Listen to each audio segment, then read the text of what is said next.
चुनांचे सबसे पहला सवाल जो इस हिरकिल ने मुझसे किया वो ये था, इसका नसब तुम्हारे दरमियान कैसा है? मैंने कहा, वो हमारे दरमियान बड़ा आली नसब है। इसने कहा, क्या तुम में से किसी ने इससे पहले ऐसी बात कही थी?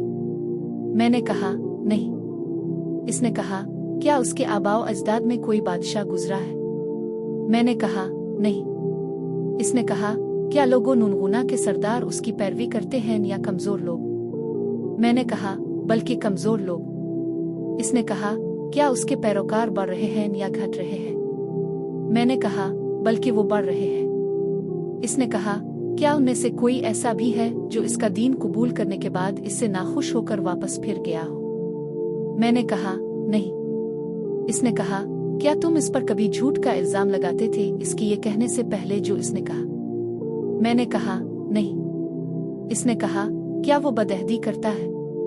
मैंने कहा, नहीं, हम उसके साथ एक मुआहदे में हैं, लेकिन हमें नहीं मालूम कि वो इसमें क्या करेगा, और मैंने इसके खिलाफ कहने के लिए इसके सिवा कोई मौका ना पाया। इसने कहा, क्या तुमने इससे जंग की है? मैंने कहा, हाँ। इसने कहा, तो तुम्हारी और उसकी लड़ाई कैसी रही? मैंने कहा, हमारा और उसका हाल ये रहा कि कभी जंग उसके हक में रही और कभी हमारे हक में। इसने कहा, तो वो तुम्हें किस चीज का हुक्म देता है?